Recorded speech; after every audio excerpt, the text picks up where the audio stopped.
everyone. Shalom, everyone. Peace and blessings to everyone here today. I just want to thank everyone for coming here today, being here, whether you are here physically or whether you have been joining us as part of our internet audience. We just want to thank you for tuning in. And we hope that whatever we talk about today, that each and every one of you was able to take away something, whether you take away something that you can meditate, put in your heart, or share with somebody when you get home. I want to, first off, give honor to our brother Sam. He's been toiling week after week after week in our Make It Free sermons. And we've been talking about a lot of different things, practical things that he's taken from the scriptures and that we've been learning about and that we're able to apply to our lives week after week. I think the first lesson he talked about prosperity of submission. We were talking about how your blessings can actually be derived from submitting to your authority.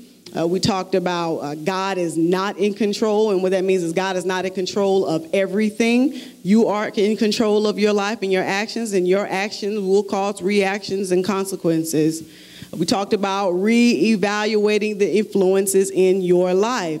You need to look at who is bringing you away from the truth. Are they bringing you towards the truth, or are they bringing you from the truth? And we also talked about leave it alone. You know, the different types of, idolatry, witchcraft that through entertainment and the media and the things that we subject ourselves to and to different people. And we also talked about what the Most High requires of us. You know, what types of laws are we supposed to be keeping? What are we required of? We're required of faith and things like that. And so we just want to give Brother Sam a hand for giving us those messages. And today it is a part of the Make It Free series, and I'm going to be talking directly to the women, specifically single women, but at the same time, anybody in this room can utilize this information. If you have a daughter, if you have a niece, if you have a sister or aunt, or any type of a woman that is in singleness, this message will be able to help them as well. But before I get into my lesson, I guess I will tell you guys a little bit about myself, you guys as well as the internet audience. Some of you have spoken with me, talked to me, have conversations, and you know things about me. And some of you, especially on the internet audience, know nothing about me. And so I'll share that. My name is Simone Thomas. First of all, I am 25 years old. I am a believer in the Most High, as well as his son, Yeshua the Messiah, whom many know as Jesus. I am a college graduate, and I decided to pursue a career in accounting, which I love to do so much. I am also a mother, and I reside right here in Charlotte with my son as well as my sister. I am a lover of music. I am a lover of humor. I am a lover of friends. I love people, period. I'm proud of the fact that even though I became a statistic at a young age, I didn't let that statistic deter me negatively in the future. I'm proud of the fact that I love to encourage, I love to give, and to support other people. And what I am very proud about is that I am a recovering drama addict. I used to be addicted to drama, and I'm very proud that I am a recovering drug addict. Give me a hand, everybody. Yeah. I am not the person that you would have seen, I would say about 4 years ago. The person that you see today, you know, happy, charming, you know, lovable Simone, I was not like that. Over 4 years ago, I was a conniving individual. I was a selfish individual. I was one who liked to start a lot of problems. I was one who liked to get in fights and threaten people, and there was a lot of issues going on with me, and I just thank the Most High that I've been able to become saved, accept the Most High's Son. I thank him that I was able to overcome that, take biblical scripture and apply it practically to my life and to overcome all of the drama that I was subject to. So I just thank the Most High for that. And I also am glad that I'm able to take what I have learned and help teach other people to do the same. And today I'm going to talk about the 5 types of specific drama that single women usually deal with on a regular basis. Now, other people might be dealing with these dramas, but these dramas are what single women usually struggle with. And these dramas include drama with man, drama with woman, drama with child, drama with finances, and last, drama with self, right? So, first off, we're going to start off drama with man. And that's the most famous type of drama that single women usually deal with nowadays. Whenever you hear about single women, the most prevalent topic you're going to be hearing is man drama, what type of man drama that they're dealing with, you know. So man drama, what are the whispers and the talks that you hear about women with man drama? You know, they're usually saying, all men are dogs. These are the statements that you usually hear them say. You'll hear them say, where are all the good men at? You will also hear them say, I can do bad all by myself. And you will also hear them say, you know, ninjas ain't spit, you know, basically. You'll also hear them say things like that. So what are the signs of man drama? How can you spot somebody who has man drama? It is very important for you to understand or be able to spot it, because if you don't know how to identify man drama, it'll be kind of impossible for you to even come out of it, right? So one sign of man drama is that all men are dogs complex. Women have this all men are dogs complex. And what that is that they take a few negative experiences in their lives from different men, whether they were, you know, beaten or cheated on or disrespected repeatedly, and they take those circumstances and they apply them to the whole population of men. And that's the all men are dogs complex, right? The second one, women who get on Facebook and their relationship status is set to it's complicated. If your relationship is set to it's complicated, there is no relationship. You should just change it back to single. You already have a problem. Second of all, not only do they change it to it's complicated, but they will change it more times than they change their profile picture. If you change your relationship status more than you change your profile picture, we have a problem. I was looking at a meme, the little pictures that they have on Facebook, and they have these little satirical comments or words of truth. And there was a particular word of truth on there. It says that if a person changes their relationship status more than 3 times on Facebook, there should be a rule that it defaults to unstable. And I am inclined to agree with them. It should default to unstable. The third sign is that you constantly have serious relationships with men over and over again, yet there are no prospects for marriage. Nobody has been trying to put a ring on your finger. Nobody has been coming at you, but you're constantly in serious relationship after serious relationship after serious relationship. The next sign is that men don't seriously inquire of you. Men don't take you seriously. Time after time and again, you're in these relationships, men don't take you seriously at all. You are seen as the best friend, homegirl, cool homegirl, the friend with benefits. You are seen as just the cool homie, but never are you put in the light of a wife. That's a problem. Another sign is that you're constantly going through emotions because of men.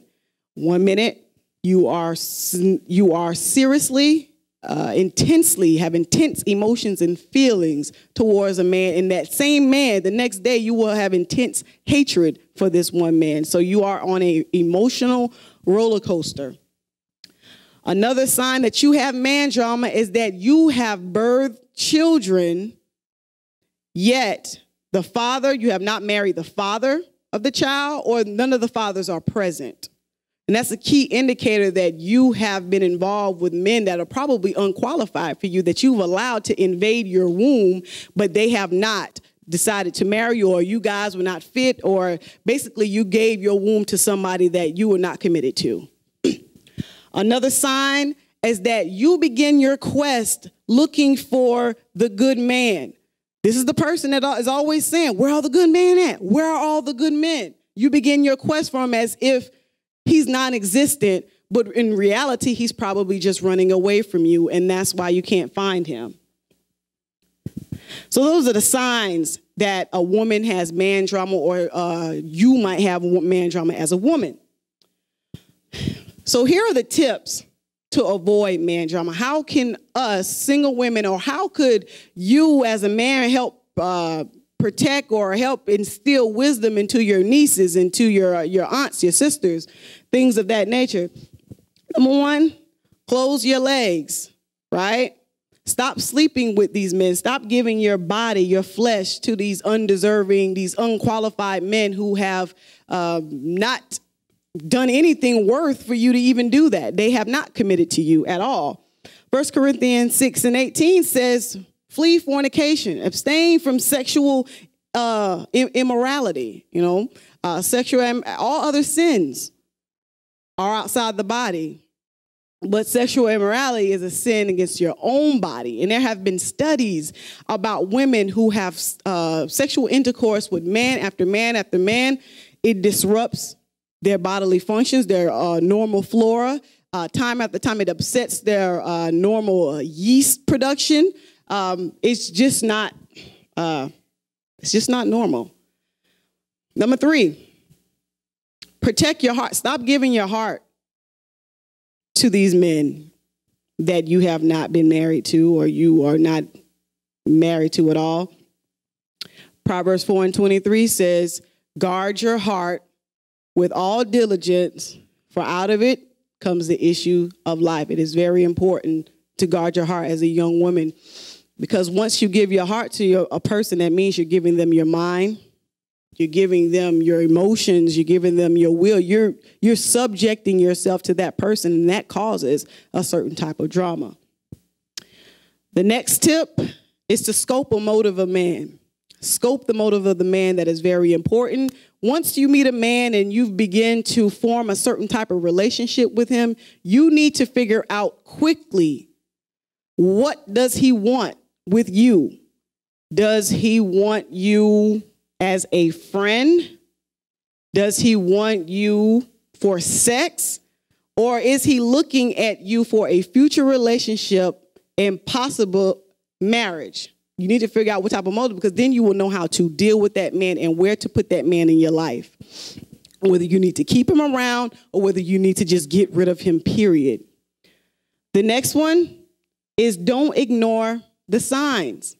Luke 6:44 talks about a tree is known by the fruit that it bears. A tree is known by the fruit that it bears. And 9 times out of 10, right, women who break up with their significant other and they talk about how he wasn't good for them, or how he was irresponsible, or how he wasn't irresponsible, how he was lazy. 9 times out of 10, she knew those things before she decided to be with him. 9 times out of 10. There's always signs.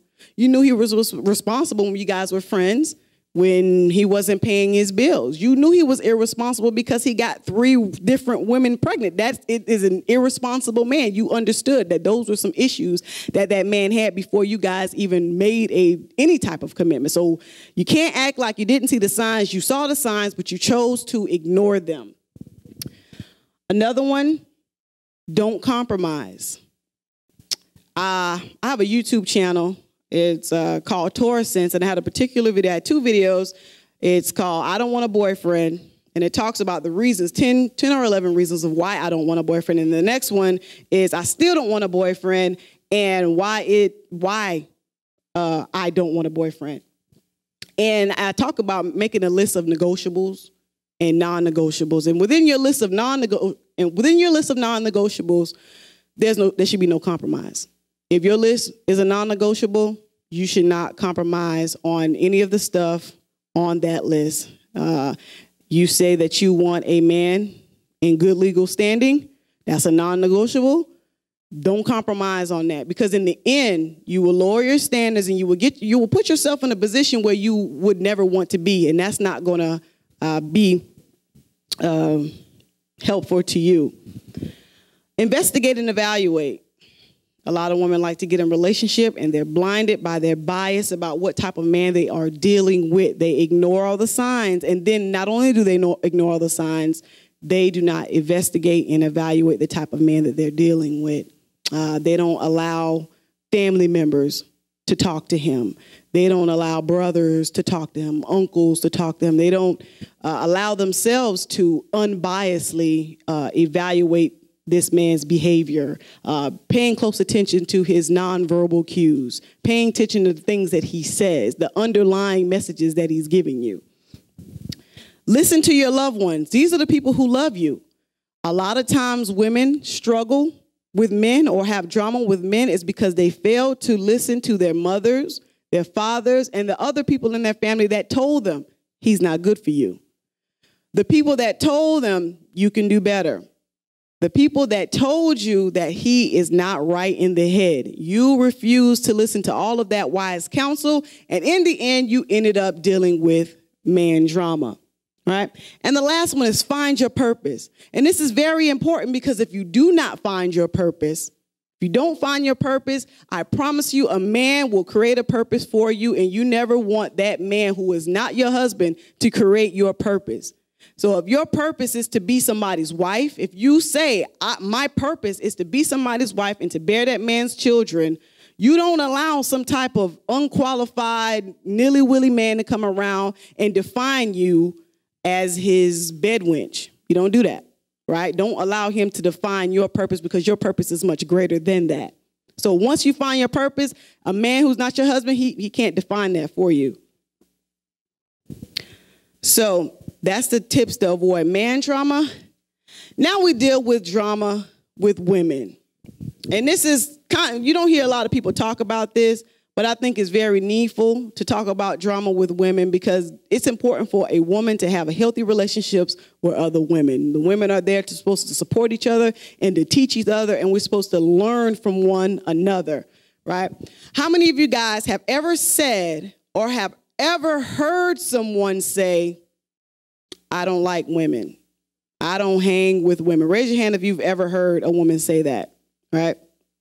If you ever heard a woman say that, I want you to say to yourself, I don't want you to turn to your neighbor. I don't want you to look at anybody else. I want you to say to yourself that is stupid. That is stupid, right? A woman should never, ever say anything as dumb as that. I don't hang with women. I prefer the company of men. You know, I don't get along with women. Women don't like me. And there are several reasons why that is a problem, why that statement is false and is just downright crazy.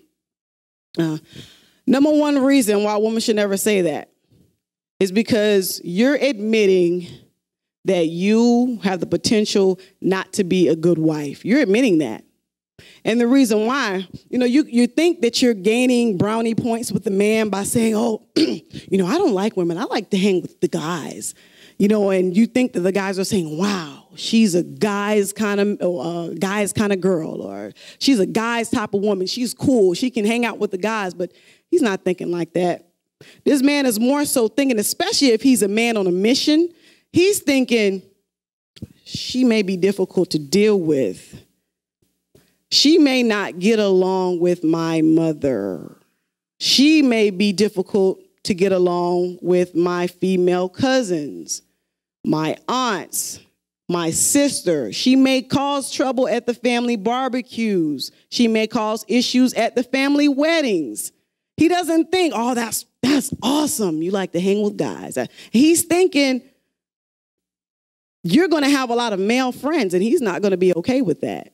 So when you say that, you're initially saying, I admit to not being a good mate, right? That's the one reason why. Number two reason why. You are admitting that either you don't get along with 51% of the population, or 51% of the population just don't like you. That's what you are admitting to. And just listen to how that sounds. I don't get along with 51% of the population. I'm going to say it again. Listen to how that sounds. I don't get along with 51% of the population. All right? If 51% of the population doesn't like you, the common denominator is you. You have the problem. You have revealed that you have a problem, right? So that's another reason why you should never say anything like that. Number 3 reason why you should never say anything like that is because you are what you attract. Everybody knows that millionaires hang out with other millionaires. Successful people hang out with other successful people. Positive people hang out with positive people. Drug addicts hang out with other drug addicts. Whores hang out with other whores. So that means that drama-filled people are attracted to drama-filled people. So if 51% of the people are drama-filled and they're all attracted to you, then that just means that you're the problem. Number 4, reason why this is an issue for you saying, I don't like to hang with women or women don't like me, is because you are admitting that you are biased, unfairly biased. You are saying you will let a man beat on you, cheat on you, run through you, and dog you out, yet you never say, I'm through with men. I don't hang out with men anymore. I don't want to be with men anymore.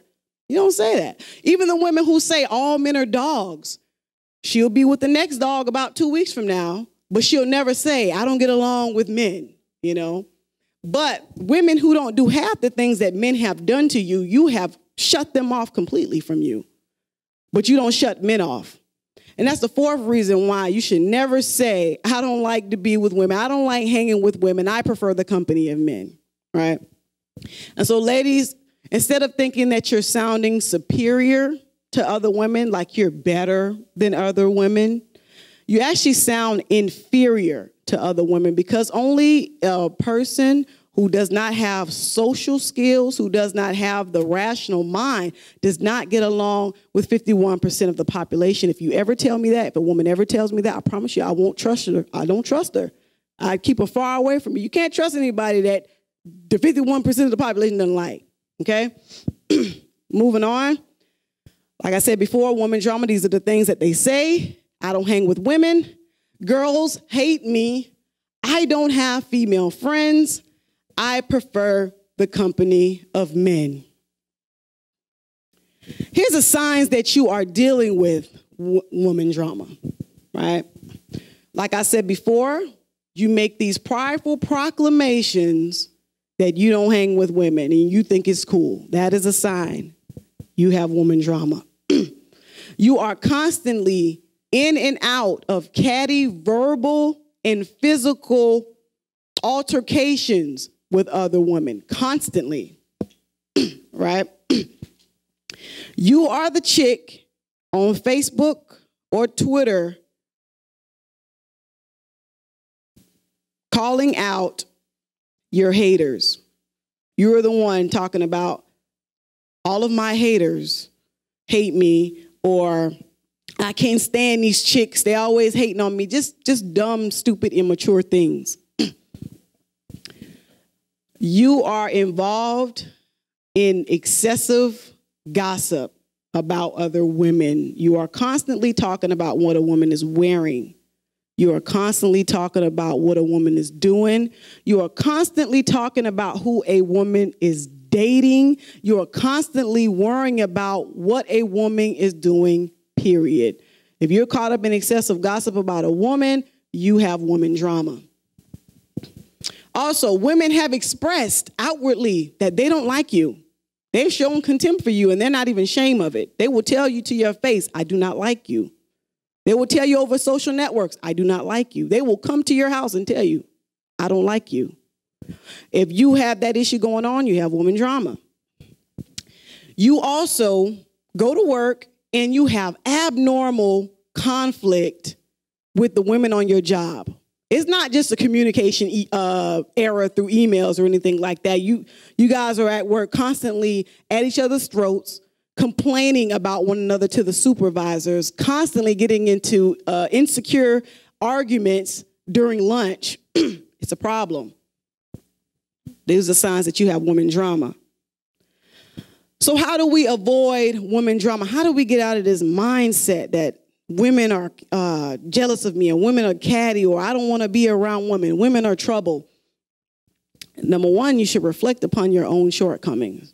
That is very important because, like I said before, if 51% of the population does not get along with you, it's because you have the issue. You have the problem. So evaluate. Am I friendly enough? Am I showing myself friendly? Am I constantly, how does my facial structure look? You know, am I more so frowning or smiling? You know, am I presenting myself to be open to people? Am I always, you know, coming up to people with my shoulders crossed? Am I opening myself up to people when I come around them? In your mindset, am I being judgmental of other people? How do I correct my mindset? So you need to check yourself first before you try to check other women when you have problems like that.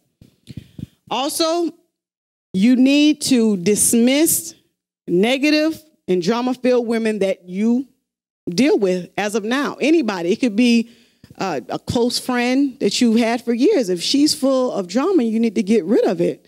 1 Corinthians 15:33 states, don't be deceived, right? Bad company corrupts good morals. It doesn't matter how you feel about it. In turn, bad company does corrupt good morals. Number 3, please be mindful of how you behave around a woman's boyfriend or her husband. Be mindful of that. Don't excessively laugh at his jokes. Don't, playfully touch on him or excessively give him compliments or call him pet names like baby, sweet, honey. You don't know, but a lot of that offends other women. It's not proper either. So please pay attention how you're dealing with another woman's significant other or husband, please. Invite a woman out to lunch, out to hang out. Somebody you may have been crossing paths with for a while on the street, you might say, hey.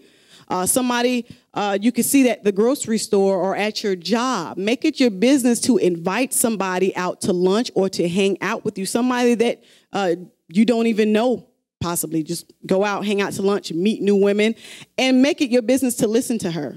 Listen to what she has to say. Make yourself friendly. Proverbs 18:34 states that a man that has friends shows himself to be friendly. So, if you want friends, if you want female friends, make it your business to be friendly to them. Be mindful of your nonverbal communication. Women sometimes can get in their own little zone and have their own little facial expressions or their own little postures, but pay attention to your posture. When a woman is talking to you, how are you standing? Are you facing sideways to her? Or are you presenting your all as if you're presenting wholly to her, right? Are you wiggling your neck at her as if you have some type of attitude? You may not have any attitude, but that neck says, I have attitude, right? Are you paying attention to the volume of your voice? That's not nonverbal, but hey, it goes with it. Next one, compliment women. Go out of your way to compliment women. And I noticed that a lot of women would rather have a gun to their head than compliment another woman. They will see something that they admire about a woman, but they will keep it to themselves just so somebody will not one-up them or let them know that you're one-upping me in some type of area. So go out of your way to compliment a woman. And I'm not talking about complimenting them on superficial issues such as their shoes or their handbags, because those things don't make a woman who she is. Compliment a woman on things that make her who she is. Compliment her on her ability to get things done. Say, wow, Sharon, I love the fact that you're able to get things done. That is just amazing. I really appreciate every time I need you to do something, things get done, right? Or, Sister Good, wow. I really appreciate the fact that you are so loyal. Like, you have the ability to be loyal and to create friendships. That is great. Or, Sister Williams, you have a beautiful smile, and it brightens up my day every day. And be sincere about the things that you're saying, right? Oh, Miss Marie, you're always thinking about somebody. You're always a giving person, always constantly thinking of somebody other than yourself. So go out of your way to compliment them, not on superficial things, but the things that make them who they are, right? Don't make assumptions. Ask questions. Proverbs 8:33 states that a man who answers before he hears, to him it is a folly and it is a shame. So whenever you meet a woman, don't just assume you know about her when she comes up. Oh, well, she's got on this business suit. She Miss Independent. Don't assume that. She could, go home, be submissive to got a husband with 4 kids, go home and clean up and cook. Don't assume those things about women just because you see certain things. Right? Or smile. A lot of women don't smile. And I've never been, far up north, but I heard the further you go up north, the less the women smile. I know more down in the South, there's more you will see, women speak or say hello. But even down here, I've seen people with straight faces, just going to work. And I'm like, and I'm making my business to, hi, how are you doing? And then sometimes either they still keep on or they give me a smile back. So make it your business to smile to someone because you might not know what they're going through. They might could have something on their mind, or you can smile to brighten up their day. Or smiling also opens up conversation because I'm more likely to speak to somebody who smiled back at me versus somebody who kept that frown on their face. So if you smile back at me, I'm ready to talk, right? Listen. Make sure that you listen to other women, right? A lot of women like to talk about themselves, talk about what they're about to do, talk about what they're wearing, talk about who they're dating. And it's fun to talk about yourself, right? Right? Isn't it fun? Well, it's very important to make sure that you make it your business to listen to other women. Hear what they have to say. Learn about their hobbies. Learn about their interests, because then you and her can make a connection versus her just listening to you. You should be in that position where you can make a connection to that other woman. So be very mindful of those things. And those are tips to avoid woman drama or to prevent woman drama. The next one, drama with child. In this series, we're talking about single women, but unfortunately in this day and age, there is an epidemic of single women with children. No husbands, but just with children. And this includes myself. So we need to cover things like this because this is a prevalent drama in the lives of these types of women, right? Drama with child drama. How many of you heard somebody say, my kids are bad? Or you're in a grocery store, let's just say Walmart, right? And you run into a friend who you have not seen in years, and you know that they've given birth in the past, right? So they have children, right? So you stop and you ask them, well, hi, Margaret. How are your kids doing today? Or how are your kids? How have your kids been doing? And then Margaret replies to you, girl, they bad. Or girl, I got baby's kids. How many of you heard somebody say that? How about let's say, never say that again, or that stupid. If you've ever said that, don't say it again. And if you hear somebody say that, know that that is an ignorant statement. That's a stupid statement, and that's a statement you should never make. If you hear one of your loved ones say something like that, please correct them. Right off the bat, whenever I hear my friends say things like that, I'm like, don't say that again, because your child is not bad, number one. And number two, the reason why your child is not bad, and if they are bad, it's because you are a bad parent.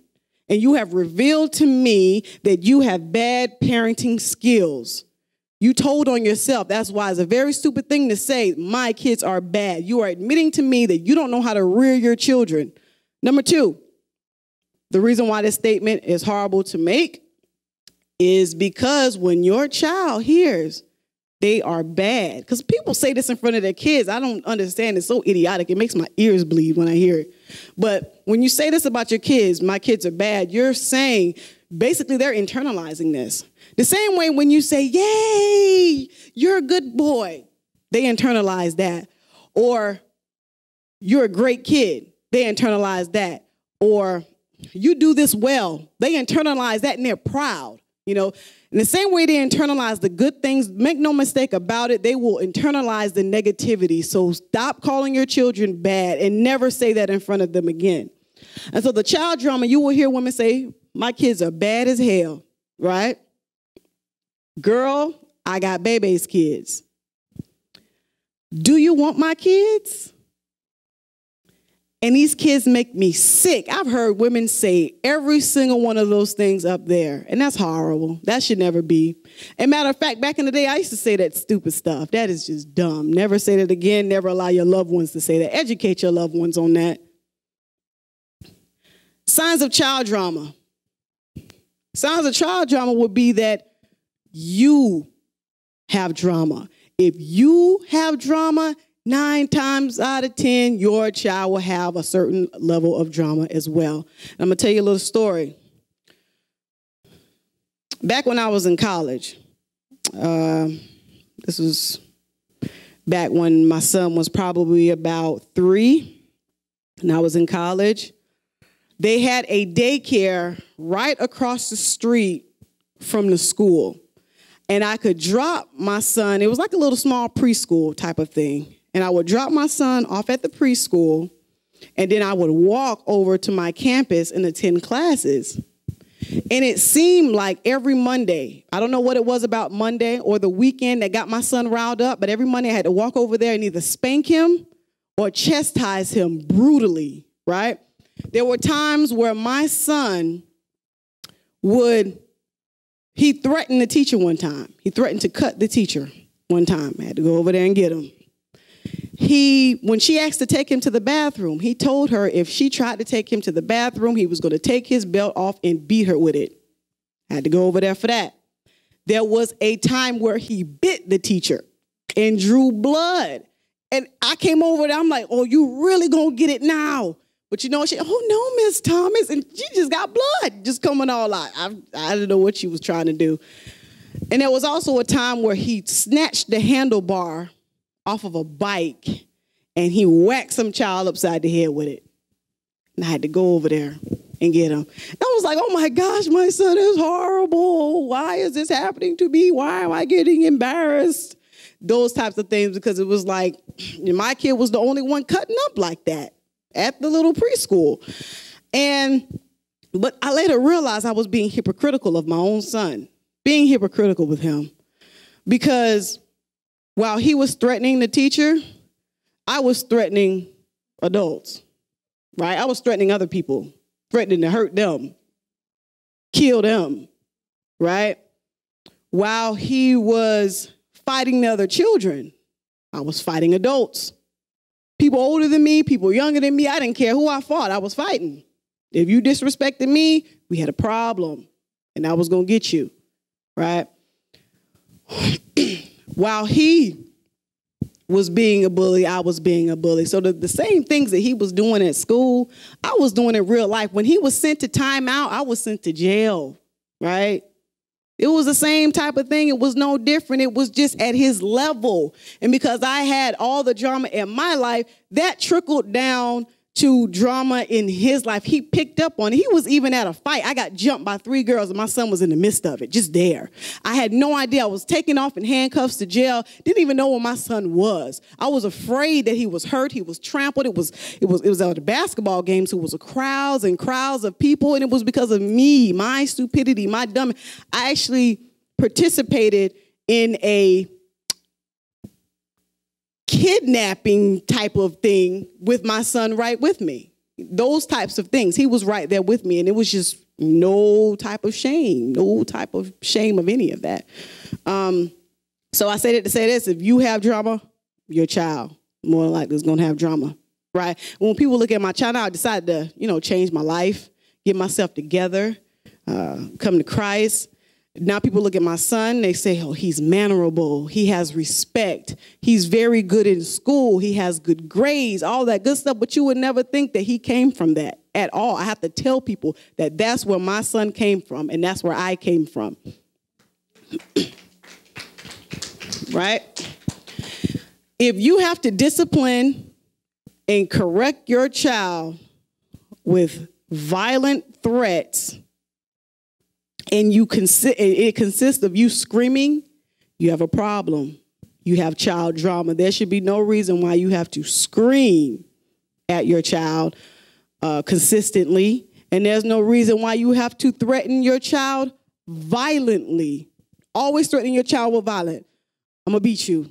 Come here so I can beat you. I'm going to whoop your behind. I'm going to whoop the black off your behind. I'm going to do this and I'm going to do that. You always got to threaten them physically with violence. That is a problem. You fear or you hate bringing your children with you on errands. You fear it. You don't want to take them to the grocery store. Why? Because they're going to act out and they're going to embarrass you. You know you can't beat them in the store, right? You can't take them anywhere with you because there's going to be some drama. It's difficult to find willing babysitters. People don't like your child. And it's a problem when adults do not like your child. Children are supposed to be lovable. You're supposed to look at a child like, oh my gosh, he's so cute. That's what you don't look at a child, oh girl, get the child away from me, girl. I don't want him. That's not supposed to go on at all. No, that's not a characteristic of how a child should be. Adults should be able to have to like your child, right? Your child's grades are subpar, and they're misbehaving in school. And these are more so for elementary school children to middle school, because once your child gets to high school and you have not reared them properly, this stuff ain't gonna work. I promise you. You're gonna have to get therapists involved and stuff. Somebody's going to have to join you. But I'm talking about more of the smaller children, like 12 and under right here. Child's grades are subpar and misbehavior in school. If your child's, if they don't have any type of learning disability or any type of disability and their grades are subpar, that's an issue, because everybody does good in elementary school. Everybody has a bumper sticker about my child did this, my child's on the honor roll. And you don't have one, your child don't have no disability or anything like that. That is a problem. Every child does good in the elementary. What are you doing? Or are you not checking your child's homework? Are you not sitting down with them? Are you not reviewing their stuff over and over again? Are you not, giving them work over the summer to do? Some children can't take the fact that they have a 2-month break and they come back to school. They just forget everything. It might be good for you to give workbooks and have them work on it over the summer. All right. So these are signs that you have child drama. Tips to avoid this child drama, right? Like I said before, change your behavior first. If you want to see changes in your children, you need to change yourself. You need your actions to change, because, you can tell your child one thing, but like I said, your energy pours into your child's energy as well. Your negative energy will go into your child. Your positive energy will go into your child. Change your behavior first. Train your child. Don't tell them, right? The Bible states, train up a child in the way that they should go, and when they are older, they will not depart from it. And what I mean by train your child, not tell them, is that you will have a woman tell her daughter, you better not have no babies. You better not have sex. You better not do this. You better not do that. Yet, she will allow her daughter to sit in front of music videos that have hypersexual context, girls shaking their behind, half naked, and being lust after men and in a desirable way, and is being promoted. But then you tell her, don't have a baby, don't have sex. But yet you let her sit in front of movies that have hypersexual content in front of them. Don't have a baby, don't have sex. You let them watch stuff on the Disney Channel that promotes 10, 11, 12-year-olds to have serious relationships where they're holding hands and kissing and talking about being together forever. And I love you, baby, and I can't wait till I kiss you again. But don't get pregnant. Don't have sex. Train your child, because it doesn't matter what you say to them. If you're not training them properly, it's not going to work. Even with a little boy, you tell him, don't be in a gang, don't be out in those streets. But yet you allow him to watch television, listen to music that glorifies the street life. They glorify gang behavior, glorify drugs, and glorify consumptions of alcohol, but you don't want him to get into street life. Train your child. Don't tell them. Understand discipline is more than a physical thing. I would say that if you have to discipline your child with physical force more than 20% of the time, you have a problem. Discipline should be 80%, talking, rearing, instruction, reinforcement. And then the other 20% should be you actually laying hands on them kids, right? If you have to lay hands on your child more than 20% of the time, then you have an issue with your child. So understand discipline is more than physical. My son, like I said before, he had an issue. He was getting beatings like every other day. I was spanking him. That is a problem. Now, I probably spank Vaughn every couple of months. I do a lot of the talking, a lot of reinforcement. He's a good child. He listens to me, and the times that he doesn't listen to me, goes on punishment. He learns from that.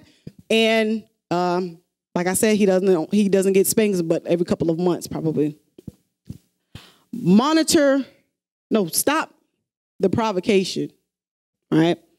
Ephesians 6:4 says, fathers, do not provoke your children to wrath. Don't provoke your children to wrath, because you will cause them to break a commandment. Honor your mother and your father. You slapping your child upside the head. I've seen women do it.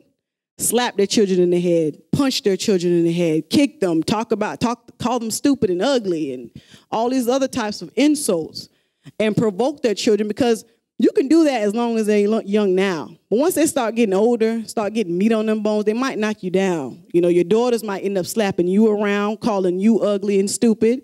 Your sons might end up putting you in a headlock. So please do not provoke your children, right? Monitor their entertainment. Be leery of the stuff, the music that they listen to, the TV that they watch, the media. Even the commercials that they have right now are just repulsive, right? I don't have cable. I don't care to have cable. We have Netflix. We enjoy Netflix. I can control what my son watches. I can program, okay, Brian, these are the TV shows you can watch. These are the TV shows you can't watch. I don't have to worry about commercials. I don't have to worry about, 10 o'clock at night, Adult Swim comes on, and then, the bad cartoons come on. And now they're trying to put the bad cartoons on during the daytime, like around 2, 3, 4, and 5 o'clock. So you have to really pay attention to what your child is watching, because a lot of parents spend more time at work than they do with their child. And when they come home, they're always doing something else. So single women, especially, this is very important for single women, because single women usually have the tendency to do what they have to do and sit their child in front of the TV. And then when they get older and they do crazy stuff, they be like, I never raised him to be that way. I didn't raise my child. I know you didn't raise your child like that, because the TV did it. And this is why your child is acting like that, because the cartoons told him to do it. My son was watching a show one time. I came in the house and he slapped my hand. He was like, yeah. I was like, ugh, what was that? My son had done the cartoon, spit in his hand, and gave me a spit hand clap because of what he's seen on the cartoon. I said, we will not be watching that show again. This is promote stupidity. We won't be doing that. It's just nasty. If you would have did that to somebody else, that's just disgusting. But yeah. Control their circle of friends. Make sure you know who your child is playing with. Make it your business to meet their parents. Know what type of child that your son or daughter is playing with. These are their peers, and these people have the potential to influence your child more than you. They are their peers. This is one of the most dangerous types that the devil uses to attack your children, their own peers. So if you notice some things are not right with certain children, I mean, it's not like you're, condemning those kids, but you're protecting your own child. Hey, you can't play with Jimmy, right? Jimmy's not cool. Jimmy says bad words. Jimmy doesn't respect authority. Jimmy is a follower. He does what everybody tells him to do. He's not a leader. You need to hang with Daniel. Daniel's very, he listens. I don't have any problems with Daniel. And I don't have to speak to him more than once. His parents are taking good care of him, and they watch over him and make sure he's doing what he's supposed to be doing. Also, the last one, if you don't have kids as a single woman, don't have them unless you have a husband. Refrain from children until you gain a husband. And if you do have children, don't have any more until you gain a husband, because this is one of the big reasons why single mothers are birthing 70% of the men that are incarcerated and the men that are doing drugs. Single women are producing these men, and then when single women want to grow, when single women talk about, oh, where are the good men at? Well, you're producing unproductive men. You're bringing unproductive men in this world, and then the next woman is going to come up and say, where are the good men at? Well, the single mother is producing these men, and then she gets pregnant, and then she produces an unproductive man, and then gets mad and wonder why there is no good men, but you continue to produce unproductive people because there's no father in his life, and he continues to do what he's not supposed to be doing. So it's very important. If you don't have fathers in their lives, if there's not going to be a stable home, don't produce the kids. Next type of drama is drama with finances. And this is single women have a specific problem with this because single women don't have husbands, that they possibly lead the household with finances. They don't have like the dual incomes with the husband and the wife together in the house. So finances affects the woman. Also, single women really just have to think about themselves, right? They tend to be like, well, they tend to think about the present and not the future because they don't have kids, they don't have a husband, they don't have to cook every night, they don't have to do this, they don't have that. So they decide to splurge or buy things that, married couples probably wouldn't buy, or things like that. So finance drama. These are the types of things you'll hear from people, single women or anybody really who's dealing with finance drama. I'll pay it off next month, right? I will start saving when I make more money. Some people just won't make more money. When will you start saving, right? A little bit goes a long way in the end. Or like the Destiny's Child said, can you pay my bills?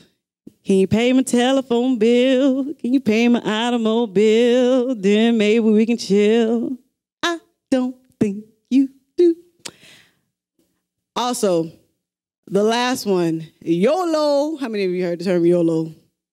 Well, the older people, YOLO, it means you only live once. And the young people use that to justify to do the stupidity and dumb stuff because you only live once. But we all know that's not true, right? So here's signs that you have finance drama, right? You're dependent, heavily dependent on money from other men. This does not include your father. I'm talking about guy friends or, some random guy you've met. Dependent on money from men or the government. If you're dependent on these things, heavily dependent as a single woman, you have finance drama. Your savings account is either non-existent or it is barely there. If you don't have savings, you are in the midst of finance drama. You might say, oh, well, there's no problem. But what if there is a problem? What if there comes a problem? You don't have any savings there to back you up. You have overdraft in your checkings account. What do you have to come back and supplement what, went into overdraft if you don't have any backup money, right? No savings. You wear your money. And this is prominent around, single women. Like I said, they like the nightlife. They like to, look good, impress. They're getting ready to, look good for other men or other women. They're more likely to spend. So they put their money into shoes, into clothes, into handbags, into hairstyles, and all of that. So if signs of finance drama is that you wear your money. There's a love affair between you and buy now and pay later right? You love things that say, buy now, pay later. When your friends buy, you want to buy. You know, there are some women that like to dress to impress other women, right? They might not even be thinking about me. Oh, I just want my friends to say I look good, or I want my friends to say I got on some nice shoes, or I want my friends to say my purse is nice, that type of thing, and they'll go out and buy it. Misuse of credit, all right? People misuse credit all the time. You misuse credit when you use it for cash, number one. If you decide to use credit as cash, that is a misuse of credit. You should only use credit as leverage, not cash. And by leverage, I mean that you use it for a promotion. If the credit card states that you buy this, you get 24 months, no interest. Well, I can use my cash, or I have the cash on me, but I want to use the 24 months no interest for leverage to spread it over long amounts, but I do have the money to pay for it now if I want to, right? Or you use it as leverage. For instance, I'll pay my bills on my credit card, then in a month I'll pay it off. Well, that's leverage for me because the money's not coming out of my checking account. There's no way I'll ever get like an overdraft fee or anything like that. I'm putting everything on my credit card and I'm paying it off at the end of the month. And I get the rewards from the card or whatever type of rewards the cards give you from putting money on the card. You should never use your card as a necessity payment, and you don't have the cash. Right? You already know you're in financial drama if you're paying your light bill with credit because you don't have the cash to pay your light bill. That's financial drama. Eating out is routine. And this is routine around single women because, like I said before, they don't have any responsibilities, nobody to come home to cook for. Right? So it's just, let's grab and go. Let's grab and go. Let's grab and go. And that adds up. And I know, let's just say, conservatively, you're spending $7 per weekday on a meal, just one meal a day. That's $35 for just 5 days, right? That's a lot of money to be spending on just food for one meal a day. So those are signs of financial drama. Tips to avoid financial drama. What are some tips you can use to avoid financial drama? Number one, educate yourself on money. Studies have shown that single people are usually less financially stable than married people, right? Because of possibility of dual incomes or help with the household from the wife and things like that. And single women are, not as financial savvy as their single male counterparts, right? And it's very important that as a woman, you educate yourself. A lot of women are behind in that area. And Proverbs 19:2 states that it is not good for a person to not have knowledge, right? It's not good for a person to not have knowledge. 2, don't ignore reality when you're trying to manage your finances. Don't ignore reality. Reality is you should not buy for the life you want.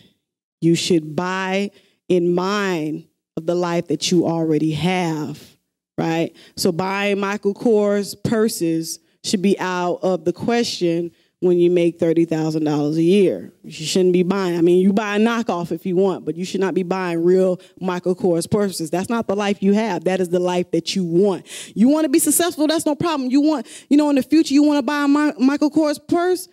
Be my guest. But that's the life that you want, and you need to be making sure you're saving your money to be able to provide yourself with that life in the future. Set goals and stick to a solid budget. A lot of people might say, duh. No duh, you're supposed to have a budget. But that's one of the things that you would see as a simple yet hard thing. It is simple. It's common sense. Yeah, get a budget, but it's hard for people to comprehend and understand and to put into practice. As a single woman, consider living at home with your parents. A lot of people, when they turn 18, either their parents kick them out or they can't wait to get out, right? They want to get their apartment. They want to pay their own rent. And a lot of people, talk about their own, I need my privacy. I need this and I need that. But usually people like to get their own place at young ages to do some of the most ungodly things, right? They're not out there trying to move out and get their own privacy to pray and meditate, They're trying to get out and, get their groove on and bring people back at the house and hang out. And it's never I want to be more godly, so I'm going to move out because I need my space to pray and to serve my God. It's never anything like that. So consider your motives of trying to move out early. Try to stay at home, save your money. You will think yourself in the end, if I could, I would live at home. It would be a great thing to do to be able to save my money. And to save for the future and secure my future. Live beneath your means. And when I say beneath, I mean beneath your means. A lot of people say living beneath your means is just, what you can afford. I'm inclined to say, especially as a single woman and especially as a single mother, to live beneath that.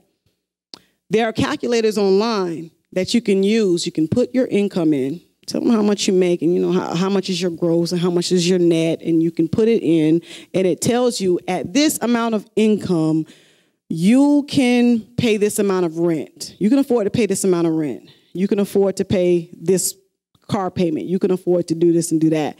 Well, if it tells you that you can afford to pay $1,000 in your mortgage or your rent, I would say take $200 off of that and get an apartment at that price. If it says you can pay $200 for a car payment, I'd say no car payment. Just save your money and buy the car right off if that is possible for you.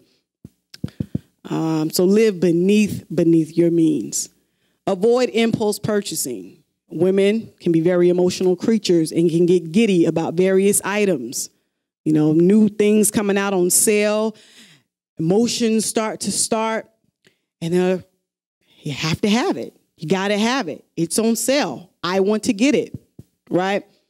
I've learned that many times when you put stuff back on the rack or you put stuff back on the shelf and you say, hey, I'm going to give it a day and I'm going to think about it.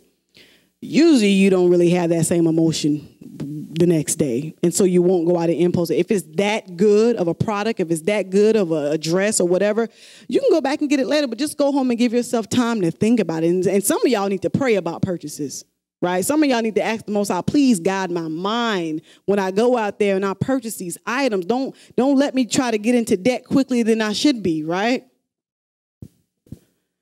Learn to cook. 1, because it's cheaper.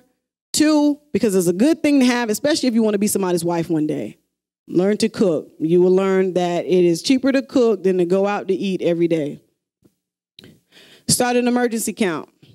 I would say your goal should be $1,000 to have an emergency account. Most emergencies are no more than $1,000. And you can start off by saving $25 every time you get paid, $50 if you don't have that, $10, but work your way up until $1,000.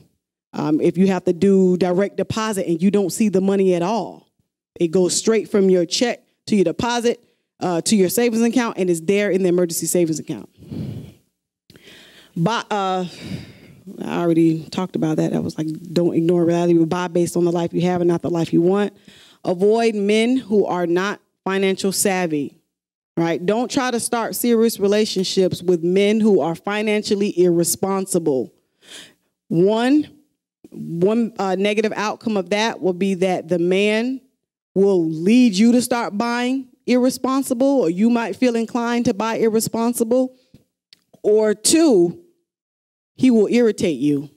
He will bother you. You will not want this man around you. And divorces, I think one of the number one reasons why people end in divorce is because of financial reasons. Strongly consider your career choices, right? There's people who will go to school.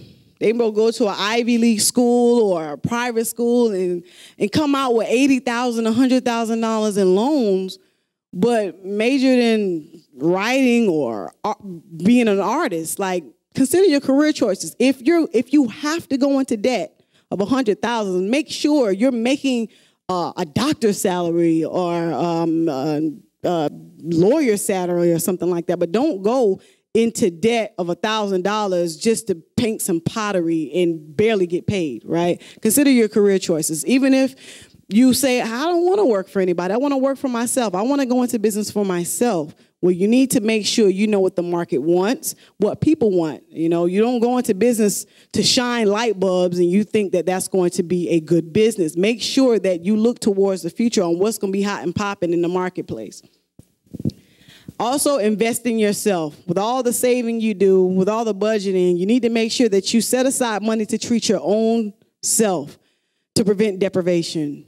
It's just like a woman who goes on a diet and she decides she wants to cut certain foods out of her diet. She should never cut foods completely out of her diet, because then she will end up feeling deprived and she might binge on cookies and ice cream and cake and all the different types of stuff that she was deciding to stay away from in the first place. So to prevent binges, treat yourself to something every now and again and reward yourself for the good that you've done.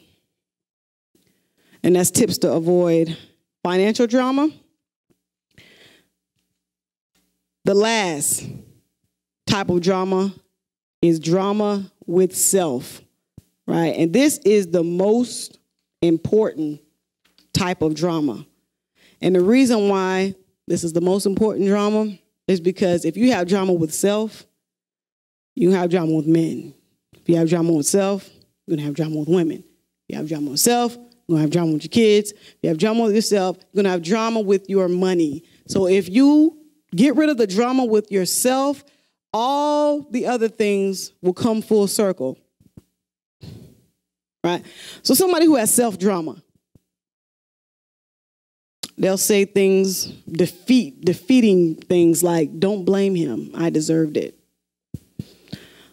I just can't help myself, right? I look horrible. Or I have to use what I got to get what I want, right? These are self-drama issues. Signs of self-drama. Lack of self-control. Self-control is the ability to control one's emotions, one's desires, and one's actions and behaviors by one's own will, right? Lack of self-image. This is how we women, this is how we view ourselves, right? We view ourselves a certain way. Some women have a good self-image. Some women have a lack of self-image. Poor self-esteem. Self-esteem is how we feel about ourselves, how confident we are in our ability as women. Poor self-esteem is a cause of self-drama. Lack of self-worth. That is how much you value yourself. That is how much you put yourself as a value, your self-worth. Lack of self-respect. Self-respect is more so of action. It's action related. When you have self-respect, you prove that you have high self-worth. You prove that you have high self-esteem. You prove that you have high self-image because you now have self-respect. Because you have good self-esteem, you don't allow people to disrespect your body. You know, you don't allow men to disrespect your body because you have a good self-perception of yourself.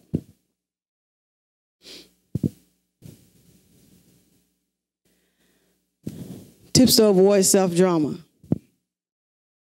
Learn about who you really are. Most High said, you are fearfully and wonderfully made. All right, you have a purpose on this earth. Learn your purpose. Learn who you really are. Learn who the Most High made you as a woman. Discover your gifts and talents. What makes you you? What makes you unique? What about you that you have that nobody else has? How can we build up the self-image and self-esteem part of self-drama? Pray. There are women that have severe self-image issues or self-esteem issues because of, rape, molestation, abuse at home as a child. And that's just not something that's going to go away just like that. So sometimes you just got to pray about some of this stuff. I've been through it, and some of my sisters have been through the, not having high self-esteem and not feeling like we're worth what we're worth. We've been through those things. Communicate your issues with trustworthy friends. It's good to have a support group because they know where you've been. They can help you give advice, especially older women. They can help console you and comfort you in your time of need and time of trouble.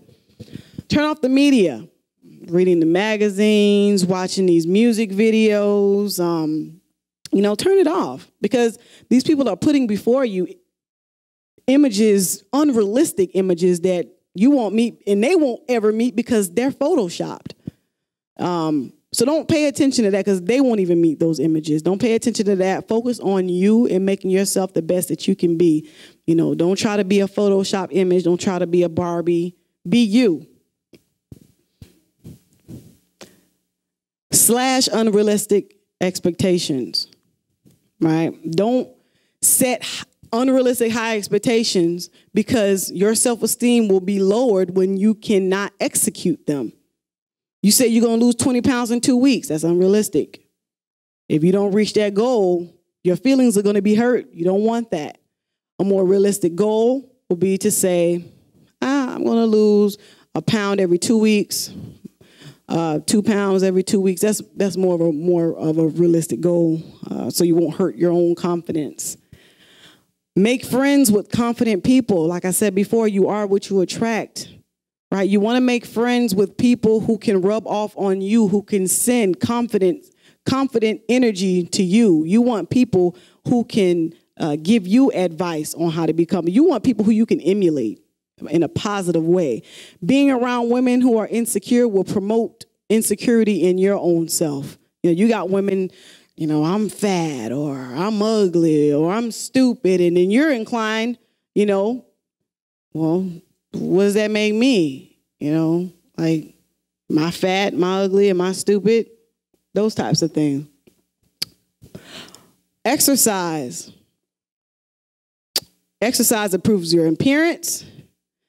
It improves your physical health. And it improves your mental health. People who exercise are more likely to feel better about themselves, Recognize limits and do not push them, right? Don't put yourself in situations that you cannot handle, right? You've had an issue with alcohol in the past. You're going to have to take a break from your friends when it's time to go out. You're not ready for that. Don't kill your confidence. Refrain from doing that. Become a protector of others, right? There's a certain type of esteem that comes with a person when they're protecting other people. They feel good about themselves, right? They feel confident about themselves that they were able to protect somebody else. So care for somebody else. If somebody else has low self-esteem, make it your business to care for their esteem. Help build that up every day. Honor your personal values. It's very important. If you have set values for yourself, if you have certain morals and that you go by or the scriptures that we are to follow, you need to make it your business to honor them. Because when you don't even respect your morals, how can other people respect them? How can people respect you? How does that help build your self-image or your self-confidence? And last but not least, embrace your differences. Every woman in the world is different and unique in her own way. Sometimes people like to take differences and make them a disadvantage. Differences doesn't have to be a disadvantage. Differences are just differences. That makes me who I am, and that makes Sharon who she is, and that makes Jackie who she is, Mother Baron who she is, Nisi who she is, Shekinah who she is. Embrace your differences and capitalize on them. I'm different. We're all different. When we get together, we do something great together. We do something wonderful together. We are able to come together and collaborate and make something big out of something little. And so that's why it's important to embrace your difference. Like I said, self-drama is the most important. If you get self-drama in check, man drama will be in check, woman drama will be in check, child drama will be in check, drama with your finances will be in check. And you, my friend, will be in check.